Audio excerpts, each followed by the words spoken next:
ರಾಮ ಶ್ರೀರಾಮ ಜಯ ರಾಮ ಜಯ ರಾಮ ಜಯ ಜಯ ರಾಮ ಶ್ರೀರಾಮ ಜಯ ರಾಮ ಜಯ ಜಯ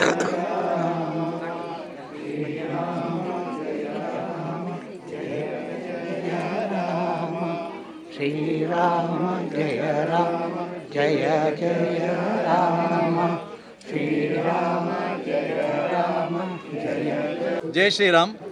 ಇವತ್ತು ಕೋದಂಡರಾಮ ಪಂಚಮುಖಿ ಆಂಜನೇಯ ಕ್ಷೇತ್ರದಲ್ಲಿ ನಡೆಯುವಂತಹ ಬ್ರಹ್ಮಕಲಶೋತ್ಸವದ ಈ ಶುಭ ಅವಸರದಲ್ಲಿ ಹಲವಾರು ಕಾರ್ಯಕ್ರಮಗಳ ಜೊತೆಗೆ ಕಲಿಯುಗದಲ್ಲಿ ನಾವು ಮಾಡಲೇಬೇಕಾದಂತಹ ಒಂದು ಭಗವಂತನ ಕಾರ್ಯ ಅಂತ ಹೇಳಿದರೆ, ಸೇವೆ ಅಂತ ಹೇಳಿದರೆ ನಾಮ ಸಂಕೀರ್ತನೆ ಅರ್ಥಾತ್ ಭಜನೆ.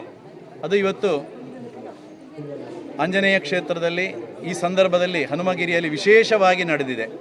ಸುಮಾರು 230ರಷ್ಟು ಭಜನಾ ಮಂಡಳಿಗಳು ಅತ್ಯಂತ ಭಕ್ತಿ ಶ್ರದ್ಧೆಯಿಂದ ಭಾಗವಹಿಸಿ, ವಿಶೇಷವಾಗಿ ಕುಣಿತ ಭಜನೆಯ ಅನೇಕ ತಂಡಗಳು ಅಂದರೆ 60 ತಂಡಗಳಷ್ಟು ಸುಮಾರು 800 ಭಜನಾರ್ಥಿಗಳು ಈ ಕ್ಷೇತ್ರಕ್ಕೆ ಬಂದು ಭಜನಾ ಸೇವೆಯನ್ನು ಮಾಡಿ ಎಲ್ಲರೂ ಅತ್ಯಂತ ಸಂತೋಷದಿಂದ ಹಾಗೂ ನೆಮ್ಮದಿಯಿಂದ ಇಲ್ಲಿಂದ ತೆರಳಿದ್ದಾರೆ. ಭಜನಾ ಸೇವೆಯನ್ನು ಮಾಡಿ ಆ ತೃಪ್ತಿಯನ್ನು, ಆ ಸಂತೋಷವನ್ನು ಕಂಡುಕೊಂಡಿದ್ದಾರೆ.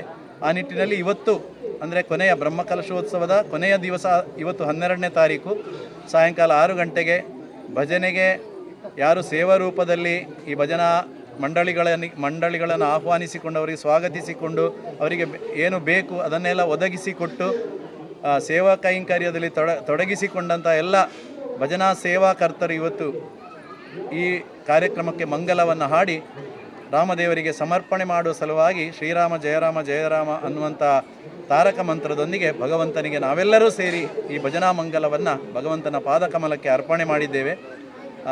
ಹಾಗಾಗಿ ಭಗವಂತ ಎಲ್ಲ ನಿರ್ವಿಘ್ನವಾಗಿ ಕಾರ್ಯವನ್ನು ನಡೆಸಿಕೊಟ್ಟಿದ್ದಾನೆ. ಆ ಒಂದು ಸಂತೃಪ್ತಿ ನಮಗೆ ಇದೆ. ಇನ್ನೂ ಕೂಡ ಭಜಕರಿಗೆ, ಭಜನೆಯನ್ನು ಹಾಡುವವರಿಗೆ, ಹಾಡಿಸುವವರಿಗೆ, ಕಲಿಯುವವರಿಗೆ, ಕಲಿಸುವವರಿಗೆ, ಭಜಕರಿಗೆ, ಅದಕ್ಕೆ ಕೊಡ್ತಕ್ಕಂಥ ಪ್ರೋತ್ಸಾಹ ಕೊಡ್ತಕ್ಕಂಥ ಎಲ್ಲವರಿಗೂ ಕೂಡ ಆಂಜನೇಯ ಸಮೇತ ರಾಮದೇವರು ಉತ್ತರೋತ್ತರವಾದಂಥ ಶ್ರೇಯಸ್ಸು, ಭಕ್ತಿ, ಶ್ರದ್ಧೆ, ಇನ್ನಷ್ಟು ಚೈತನ್ಯವನ್ನು ಆ ಭಗವಂತ ಒದಗಿಸ್ತಾನೆ ಅನ್ನೋದರಲ್ಲಿ ಸಂಶಯ ಇಲ್ಲ. ಆ ಭಗವಂತನ ಹತ್ರ ಮತ್ತೆ ಮತ್ತೆ ಪ್ರಾರ್ಥನೆ ಮಾಡ್ತೇವೆ. ಅವರ ಕೃಪಾ ಕಟಾಕ್ಷ ಸದಾ ಭಜಕರ ಮೇಲೆ ಇರಲಿ, ಸದಾ ಸನಾತನ ಧರ್ಮಕ್ಕೆ ಇರಲಿ, ಹಿಂದೂ ಸಮಾಜಕ್ಕೆ ಇರಲಿ, ವೈದಿಕ ಧರ್ಮಕ್ಕೆ ಇರಲಿ ಅಂತ ಹೇಳ್ತಾ ಜೈ ಶ್ರೀರಾಮ್. ಜೈ ಶ್ರೀರಾಮ್. ಜೈ ಶ್ರೀರಾಮ್. ಜೈ ಶ್ರೀರಾಮ್. ಸಮಾಪ್ತಿಗೆ ಬಂದಿದ್ದೀರಲ್ಲ ನೀವು.